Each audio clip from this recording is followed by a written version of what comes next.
नमस्कार दोस्तों, मैं आशीष आप सबका स्वागत करता हूं आपके अपने इस चैनल एक लक्ष्य एकेडमी में।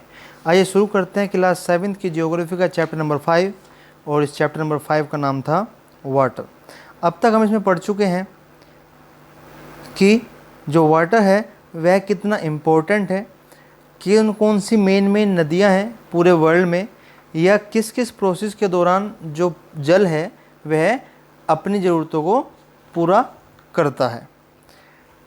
हमें किस किस फॉर्म में जल इस पृथ्वी पर मिलता है ये हमने पढ़ा था। उसके बाद हमने पढ़ा कि जो पानी है उसका वितरण, उसका डिस्ट्रीब्यूशन किस किस फॉर्म में कितना कितना परसेंट हमें मिलता है।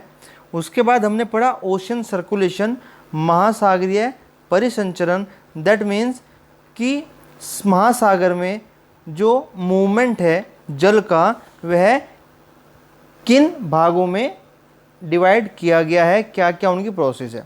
हमने पढ़ा था कि इनको 3 हिस्सों में बांटा गया है, इनका वर्गीकरण किया गया है, और वह 3 क्या हैं। एक है वेव्स जिसको हम तरंग कहते हैं, टाइड्स ज्वार भाटा कहते हैं, एंड द लास्ट करंट जो धाराएं होती हैं। ठीक है दोस्तों, तो सबसे पहला हम आज शुरू करने जा रहे हैं वेव्स। क्या है दोस्तों? वेव्स, तरंगे। तरंगे होती क्या हैं, कैसे बनती हैं, ये हम यहाँ पर जानेंगे। When you are playing through ball on the beach, आप जब कभी समुद्री किनारे बॉल से खेलते हो, and the ball falls into the water, और वह बॉल पानी में जाकर गिर जाती है, what happens, क्या होता है? It is fun to watch how the ball gets washed back to the shore by the waves, और यह देखकर हमें बड़ा अच्छा लगता है कि वह बॉल उन तरंगों के साथ वापस आकर उसी तट पर गिर जाती है। When the water on the surface of the ocean rises, जब वह जो सागर का जल है, महासागर का जल है, जब वह उसके तल से, उसकी सतह से ऊपर उठता है, and falls alternatively, that means वह पहले उठता है फिर नीचे गिर जाता है, उठता है नीचे गिर जाता है, दे आर कॉल्ड वेव्स। तो हम उस प्रक्रिया को वेव्स कहते हैं, तरंगे कहते हैं। मतलब कि हवा के साथ साथ पानी आया, वह ऊपर उठ रहा है, फिर नीचे गिर रहा है, फिर उठ रहा है, फिर नीचे गिर रहा है, तो उसको हम वेव्स कहते हैं। साइड में लिखा हुआ है, लेफ्ट साइड में देखिए, डू यू नो, क्या आप जानते हैं कि जो वेव्स हैं are formed when winds scrape across the ocean surface. जब महासागर के तल के साथ, महासागर की सतह के साथ, महासागर की सतह के साथ हवा बहती है, स्क्रैप मीन्स बहती है, जब महासागर की सतह के साथ हवा बहती है तो वह क्या बनाती है? तरंगे बनाती है। द स्ट्रोंगर द विंड, जितनी तेज हवा चलेगी उतनी ही बड़ी तरंगे बनेंगी, उतनी ही बड़ी तरंगे बनेंगी। आइए, ड्यूरिंग अ स्टॉर्म, जब एक बहुत तेज तूफान चलता है, the winds blowing at very high speed, तो उस समय हवा बहुत तेज गति से चलती है, जिसकी वजह से बहुत बड़ी बड़ी तरंगे बनती हैं। These may cause tremendous destruction, और इससे सर्वाधिक या अत्यधिक तबाही भी या विनाश भी हमें देखने को मिलता है। एन अर्थक्वेक, एक भूकंप, ए वोल्केनिक इरप्शन और under water landslide can shift large amount of oceans water, as a result a huge tidal wave called tsunami that may be as high as 15 meter is formed। जब कहीं भूकंप आता है या समुद्र के अंदर, उस पानी के अंदर भूस्खलन होता है या ज्वालामुखी फटता है, इन सब की प्रक्रियाओं के होने से जो महासागर का जल है वह बहुत बड़े अमाउंट में अपनी जगह से खिसकता है, और जब वह अपनी जगह से खिसकता है, जब कोई चीज़ किसी जगह से दूर हटती है तो किसी जगह के पास भी जाती है, तो वह सारा जल सुनामी की फॉर्म में, वह सारा जल सुनामी की फॉर्म में आगे बढ़ता है, जिसमें कि बहुत बड़ी बड़ी और बहुत ऊंची ऊंची तरंगे आपको देखने को मिलती है। और इन सुनामी के समय पर लगभग 15 मीटर तक ऊंचाई वाली तरंगे बन जाती हैं। The largest tsunami ever measured, अब तक की सबसे ऊंची तरंगे जो मापी गई हैं, जो देखने को मिली हैं, वह थी 150 मीटर ऊंची। कितनी दोस्तों, 150 मीटर ऊंची। These waves travel eight A speed of more than 700 kilometre per hour.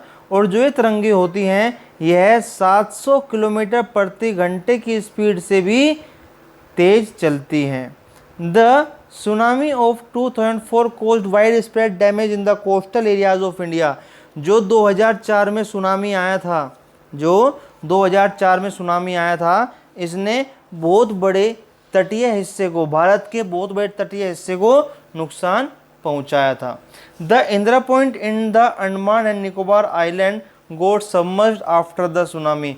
और जब यह सुनामी आई थी, इस सुनामी के बाद जो इंदिरा पॉइंट है, इंदिरा पॉइंट कौन सा है, जो कि अत्यधिक दक्षिणी बिंदु कहा जाता है भारत का, जो कि आपको अंडमान और निकोबार आइलैंड पर देखने को मिलता है, उस बिंदु को भी इस सुनामी ने जल के अंदर डुबो दिया था, जल के अंदर डुबो दिया था।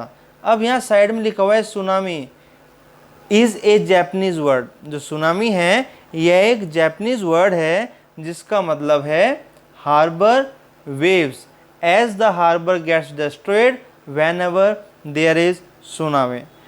दैट मीन्स पोताश्रय लहरें, तरंगे। क्या नाम है, क्या मतलब है जैपनीज वर्ड का, इसका मतलब है पोताश्रय तरंगे, क्योंकि जब जब सुनामी आता है तो ये इन सारे पोताश्रयों को नष्ट कर देती है। अब नीचे एक घटना का जिक्र किया गया है। जब एक सुनामी आई थी तो उससे क्या हुआ था कि पृथ्वी पर तांडव मचा। तांडव मतलब सब कुछ नष्ट हुआ था। अभी कुछ दिन पहले भी सुनामी कह सकते हो आप आया था, जो कि केरल साइड में आया था, जहाँ पे भी बहुत बड़ी बड़ी लहरें आई थी। ठीक है दोस्तों, तो आइए पढ़ते हैं, एक जानकारी लेते हैं इससे क्या क्या नुकसान हुआ था। तो सुनामी या harbour wave struck havoc in the Indian Ocean on the 26 दिसंबर 2004। 2004 26 दिसंबर 2004 को एक सुनामी आया था। The wave was a result, और जो इसका तरंगे थी वह परिणाम था अर्थक्वेक का, एक भूकंप आया था उसकी वजह से तरंगे उठी थी। एंड जिसका कि मुख्य बिंदु कहाँ पर था, सुमात्रा की जो पश्चिमी सीमा है वहाँ पर उसका बिंदु था, किसका, भूकंप का। द मैग्नीट्यूड, जो इसका मैग्नीट्यूड था किसका, इस भूकंप का, वह था 9.0। और हम कैसे मापते हैं, रिचर स्केल से भूकंप का मैग्नीट्यूड मापते हैं। तो कितना था, 9.0। दैट मीन्स कि यह बहुत नुकसानदायक और बहुत ज़्यादा नुकसान देने वाला भूकंप आया था। एज द इंडियन प्लेट, जिसके कारण जो इंडियन प्लेट थी वह बर्मा प्लेट के नीचे खिसक गई थी, जिसकी वजह से एक बहुत ज़्यादा गति हुई थी समुद्र में, और उसकी वजह से भूकंप हमें देखने को मिला था। The ocean floor was displaced by about 10 to 20 metre, और जो आपका समुद्री तल है वह 10 से 20 मीटर खिसक चुका था। एंड टिल्टेड, और झुक गया था नीचे की ओर, झुक गया था नीचे की ओर। A huge mass of ocean water flowed to fill in the gap, और जो वह वहाँ पर जगह बनी थी उस जगह को भरने के लिए बहुत अधिक मात्रा में पानी वहाँ पर भर गया था। This mark the withdrawal of the water mass from the coast line, इसकी वजह से जो तटीय इलाके थे वहाँ से बहुत अधिक मात्रा में पानी खिसक गया था। कहाँ से, जो कि साउथ और साउथ ईस्ट एशिया का इलाका है।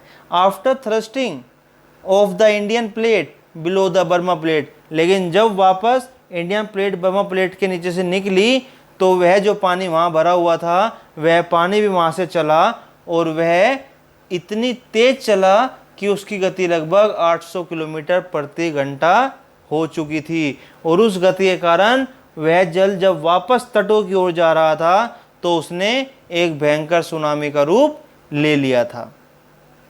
Comparable to the speed of commercial aircraft, और यह स्पीड इतनी थी जितनी कि आपकी जहाज़ों की होती थी, और उसने सब कुछ वहाँ पे नष्ट कर दिया, उसने सब कुछ वहाँ पर नष्ट कर दिया। The Indira Point in the Andaman Nicobar island has marked the south most point of India got completely submerged, और उस सुनामी की वजह से जो आपका इंदिरा पॉइंट है, जिसको कि आप दक्षिणी बिंदु कहते हो, वह भी पूरा का पूरा पानी में डूब चुका था। As the wave move from earthquake epicentre from Sumatra, जैसे ही ये तरंगे उस भूकंप वाले एरिया से, जो उसका अधिकृत बिंदु था, अधिकेंद्र था, वहाँ से जो सुमात्रा में था, उससे ये तरंगे चली अंडमान आइलैंड की ओर और Sri Lanka. The wavelength decreased with decreasing depth of water, और वेवलेंथ भी कम होती चली गई जैसे जैसे पानी की गहराई कम होती चली गई। The travel speed also decline, और ट्रेवल स्पीड जो उसकी पानी की स्पीड थी वह भी कम हो गई। कितनी? लगभग 70 किलोमीटर पर आवर। कितनी? लगभग 70 किलोमीटर प्रति घंटे की स्पीड कम हो गई थी। किससे? जो स्पीड थी 700 से 900 किलोमीटर प्रति घंटा।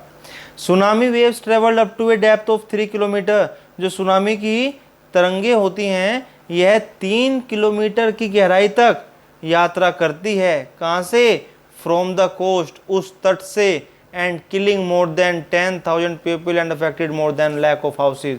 और जब यह सुनामी आई, इसने लगभग 10,000 लोगों को और लगभग 1 लाख मकानों को नुकसान पहुंचाया था। इन इंडिया, भारत में जो सबसे बुरी तरह प्रभावित हुए थे वह तटीय इलाके थे Andhra Pradesh, Tamil Nadu, Kerala, Puducherry and Andaman and Nicobar island. While the earthquake can not be predicted in advance, जबकि हम भूकंप को पहले से पता नहीं लगा सकते, भविष्यवाणी नहीं कर सकते, इट इज़ पॉसिबल, यह संभव हो सकता है, to give a 3 hour notice of a potential tsunami, कि हम सुनामी के आने से 3 घंटे पहले सबको सूचित कर दें। Such early warning systems are in place across the Pacific Ocean, और ये जो जल्दी वार्निंग वाले तंत्र हैं यह कहाँ पर हैं? पैसिफिक ओशियन के आसपास यह है, but not in Indian ocean, लेकिन इंडियन ओशियन में नहीं। Tsunamis are rare in the Indian ocean, क्योंकि इंडियन ओशियन में जो सुनामी है वह बहुत रेयर है, बड़ी ही विचित्र स्थितियों में यहाँ पर सुनामी आती है। एज द, जैसे कि सीज्मिक एक्टिविटी, भूकंपीय क्रिया, is less as compare to the Pacific, क्योंकि इंडियन ओशियन में जो भूकंपीय क्रियाएं हैं वह पैसिफिक ओशियन के तुलना में बहुत कम होती हैं। This tsunami that ravages the south and south east Asia coast in December 2004, एक सुनामी जिसने सब कुछ तबाह कर दिया था साउथ, दक्षिण और दक्षिण पूर्वी एशिया में, इनके तटों पर, कब? दिसंबर 2004 में। इज़ द मोस्ट डिवास्टेटिंग, यह सबसे भयंकर, सबसे विनाशकारी सुनामी था पिछले कुछ सालों में।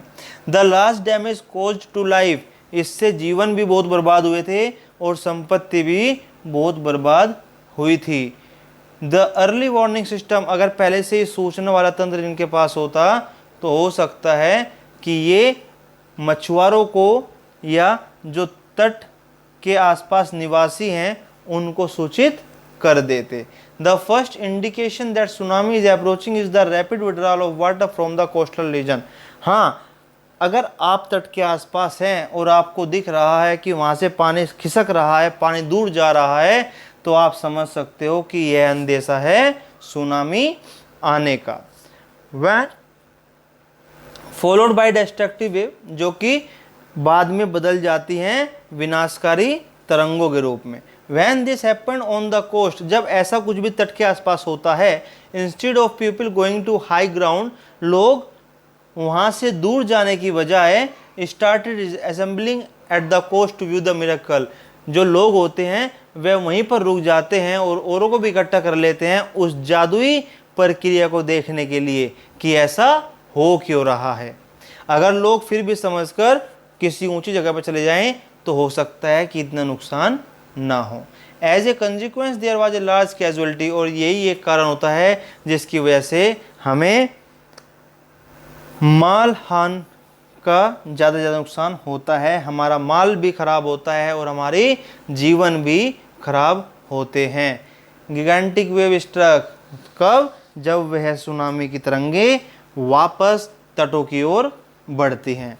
तो दोस्तों यह हमने पढ़ा वेव, तरंगों के बारे में। आइए अब चलते हैं नेक्स्ट, टाइड। टाइड मतलब ज्वार भाटा। ज्वार भाटा आता कैसे है, ज्वार भाटा होता क्यों है, और ज्वार भाटा आप अगर देखेंगे तो आपने एक दो बार मूवी में देखा होगा कि जब समुद्र का पानी बहुत ऊंचाई तक जाता है और वापस समुद्र में आकर गिर जाता है, उसको हम टाइड्स कहते हैं। The rhythmic rise and fall of ocean water twice in a day is called a tide. जब एक लयकारी या एक नियम से महासागर का पानी उठता है और गिरता है, जब एक नियम से समुद्री सागर का पानी उठता और गिरता है, वो भी दिन में 2 बार, तो उसको हम कहते हैं टाइड, ज्वार भाटा। It is high tide when water covers much of the shore by rising to its highest level. और उसको हम उच्च ज्वार कहते हैं। क्या कहते हैं? उच्च ज्वार कहते हैं जब पानी अधिक से अधिक किनारे को ढक लेता है अपने अधिक से अधिक स्तर तक उठने के बाद। इट इज लो टाइड, उसको हम निम्न भाटा कहते हैं। When water falls to its lowest level, जब पानी अपने सबसे निचले तल तक, निचले स्तर तक पहुंच जाता है। And recedes from the shore, और तट से पीछे हट जाता है। तो आपने देखा ज्वार क्या है, जब पानी सबसे ऊपर उठता है, और भाटा क्या है, जब पानी सबसे नीचे की ओर जाता है। ये यहाँ पर एक पिक्चर दिखाई गई है दोस्तों, इससे आप समझ सकते हैं कि ज्वार भाटा होता कैसे है। अब ज्वार भाटा 2 तरीके से होता है। इसमें आपको 2 पिक्चर दिख रही हैं। एक तो पिक्चर है ये, इस पिक्चर में क्या है, इसको हम कहते हैं नीप टाइड। क्या कहते हैं? नीप टाइड। और नीप टाइड क्या होता है? लघु ज्वार भाटा। क्या हो दोस्तों? लघु ज्वार भाटा। लघु ज्वार भाटा में क्या होता है कि ये आपने देखा सन, सन के सामने अर्थ, और अर्थ के ऊपर होता है मून। दैट मीन्स सन के डायगोनली मून होता है। क्या होता है? सन के डायगोनली मून होता है, और इसको हम कहते हैं लघु ज्वार भाटा। एक पिक्चर नीचे है जिसको हम स्प्रिंग टाइड कहते हैं, मतलब कि बरहद, बहुत बड़ा ज्वार भाटा। क्या कहते हैं? बहुत बड़ा ज्वार भाटा, जिसमें कि तीनों एक ही लाइन में होते हैं। तीनों एक ही लाइन में होते हैं। हाँ, सिर्फ अंतर इतना होता है कि पहले वाले में पहले सन है, फिर मून है, और फिर अर्थ है। इसमें एक ही तरफ को गुरुत्वाकर्षण लग रहा है। दूसरे वाला, इसमें आप देखेंगे कि इसमें एक तरफ सन है और एक तरफ मून है। इसमें दोनों साइड को ग्रेविटेशनल फोर्स, गुरुत्वाकर्षण बल लग रहा है। ठीक है दोस्तों, तो एक है आपका लघु ज्वार भाटा, एक है आपका बाह्य या बृहद बड़ा ज्वार भाटा। द स्ट्रॉन्ग ग्रेविटेशनल पुल, जो बहुत तेज या बहुत ज़्यादा जब गुरुत्वाकर्षण बल लगता है, किसकी ओर से? सूरज और चंद्रमा की ओर से। कहाँ पर? पृथ्वी की सतह पर, जिसके कारण से हमें ज्वार भाटा देखने को मिलता है। देखो यहाँ पे सूरज की ओर बल लग रहा है, यहाँ पर चांद की ओर। तो आपने क्या देखा कि ये इसको अपनी ओर खींचता है, ये अपनी ओर खींचता है, जिसकी वजह से यह पानी जमीन से ऊपर की ओर उठता है। ठीक है। The water of the earth closer to the moon, जो पानी चांद की तरफ होता है, गेट्स पुल्ड, वह उसकी ओर खिंच जाता है। अंडर द इन्फ्लुएंस, किसके प्रभाव से? चांद की गुरुत्वाकर्षण बल के प्रभाव से वह पानी चांद की ओर खिंच जाता है, जिसकी वजह से हमें हाई टाइड, ज्वार देखने को मिलता है। ड्यूरिंग द फुल मून, जब पूरा मून होता है, एकादशी का दिन जो होता है, एंड न्यू मून और नया मून होता है, तो the sun, the moon and the earth, जब अमावस होती है या पूर्णिमा होती है, इन दोनों दिन जो सन, सूरज होता है, चांद होता है और पृथ्वी, ये तीनों एक ही लाइन में होते हैं। ठीक है, तीनों एक ही लाइन में होते हैं, और इस दिन सबसे बड़ा ज्वार भाटा देखने को मिलता है। दिस टाइड्स आर कॉल्ड, और इनको हम कहते हैं स्प्रिंग टाइड। क्या कहते हैं? बृहद ज्वार भाटा। But when the moon is in its first and last quarter, लेकिन जब मून अपने फर्स्ट और लास्ट क्वार्टर में होता है, यहाँ होता है या यहाँ होता है, ठीक है, तो उस समय the ocean water gets drawn in diagonally opposite direction by the gravitational pull of sun and earth resulting in low tides. तो इस दिन क्या होता है कि फोर्स को अपोज करती हैं, जो चांद उस पर गुरुत्वाकर्षण बल लगाता है सूरज का, और पृथ्वी का गुरुत्वाकर्षण भी उनका अपोज करता है, जिसकी वजह से हमें ज़्यादा बड़े ज्वार भाटा देखने को नहीं मिलते, और उस कारण से लो टाइड क्या होता है? लो टाइड मतलब भाटा होता है। दीज टाइड्स आर कॉल्ड नीप टाइड्स, और उनको हम क्या कहते हैं? लघु ज्वार भाटा। क्या कहते हैं? लघु ज्वार भाटा। High tides help in navigation, they raise the water level close to the source. जो हाई टाइड होते हैं, ज्वार होते हैं, वह क्या करते हैं? वह नौ संचालन में मदद करते हैं, वे नावों को चलाने में मदद करते हैं। जब वे ऊपर उठते हैं तो उनके ऊपर उठने से जो नाव होती है वे जल्दी किनारे तक पहुंच जाती है। दिस हेल्प द शिप्स, इसकी वजह से जहाज़ों की मदद यह होती है कि जो जहाज होते हैं वह भी आसानी से अपने पोताश्रों तक पहुंच जाते हैं। The high tides also help in fishing, और इस ज्वार से, जो ज्वार भाटे का ज्वार है, जब ऊपर उठता है पानी तो उससे मछली पकड़ने में भी आसानी होती है, क्योंकि वो अंदर की सारी मछलियां तटों पर आकर पटक देता है। मैनी मोर फिश कम करो, क्योंकि बहुत अधिक मछलियां किनारों के पास आ जाती हैं हाई टाइड ज्वार के दौरान। This enables fisherman to get a plentiful catch, और इससे बिना कठिनाई से मछुआरे वहाँ मछली को पकड़ लेते हैं। The rise and fall of water due to tides is being used to generate electricity in some places, और कुछ जगह पर तो जो ये पानी का ऊपर उठना और नीचे गिरना है जिससे कि टाइड बनता है, इनकी हेल्प से कुछ जगह पर बिजली भी बनाई जाती है। क्या क्या दोस्तों? बिजली भी बनाई जाती है। तो देखिए टाइड का फायदा भी यहाँ पर पता लग गया। इससे क्या होता है? इससे होता है कि बिजली भी बना सकते हैं इन टाइड्स की हेल्प से। तो हमने वेव पढ़ लिया और टाइड पढ़ लिया। अब थर्ड इंपॉर्टेंट थिंग है ओशियन करंट्स। क्या है दोस्तों? ओशियन करंट्स, महासागर की धाराएं। क्या है? महासागर की धाराएं। Ocean currents are streams of water flowing constantly on the ocean surface in definite direction.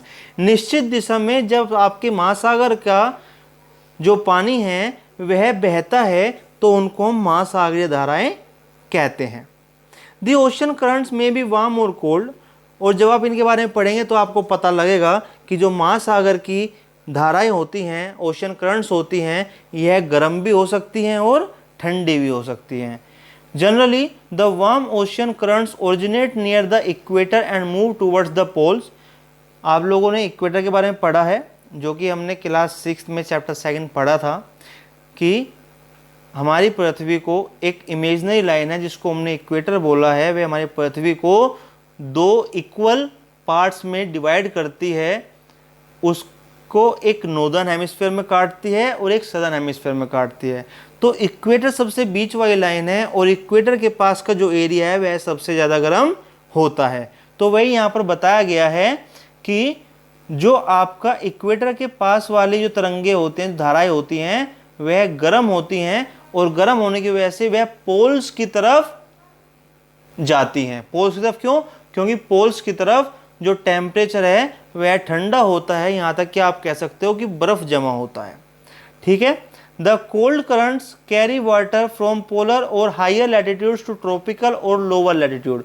और जो कोल्ड करंट्स हैं, जो ठंडी धाराएं हैं, वह क्या करती है? वह पानी को लेकर आती है पोलर रीजन से, ध्रुवीय क्षेत्र से। कहाँ से? ध्रुवीय क्षेत्र से उष्णकटिबंधीय इलाकों में, या आप कह सकते हो कि इक्वेटर की तरफ या इक्वेटर के पास लेकर आती है। The Labrador ocean current is cold current. जो लैब्राडोर महासागर है उसकी जो लहरें हैं वह ठंडी धाराएं हैं, जो उसकी धाराएं हैं वह ठंडी धाराएं हैं, और जो गल्फ स्ट्रीम है उसकी धाराएं गर्म धाराएं हैं। The ocean current influence the temperature condition of the area, जो ओशियन की धाराएं होती हैं यह प्रभावित करती हैं उस क्षेत्र के तापमान की स्थितियों को।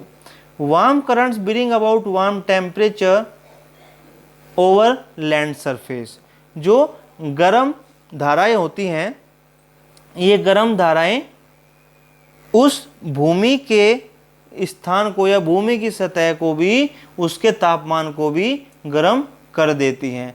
The areas where the warm and cold currents meet provide the best fishing grounds of the world, और जहाँ पर वह क्षेत्र जहाँ पर गर्म और ठंडी धाराएं दोनों मिलती हैं, वह जगह जहाँ पर गर्म और ठंडी धाराएं दोनों मिलती हैं, वह जगह संसार की सबसे बेहतरीन जगह है मछली पकड़ने के लिए, फिशिंग करने के लिए। ठीक है दोस्तों, आइए।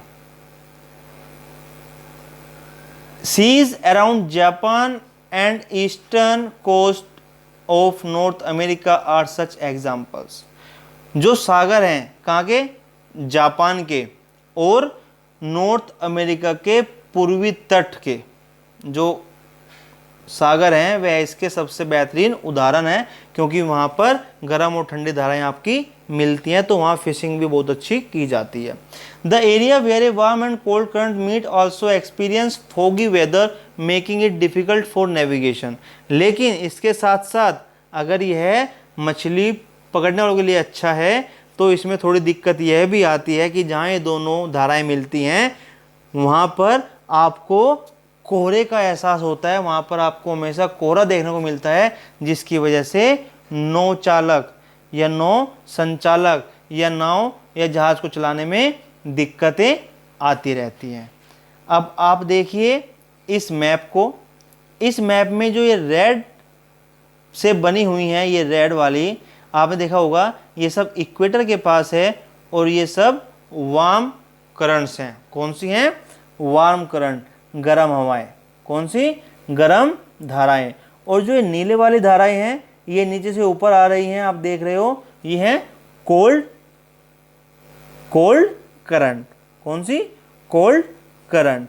तो आपने देखा हमें इन्होंने दो एग्जाम्पल बताए साथ साथ, एक तो इन्होंने बताया हमें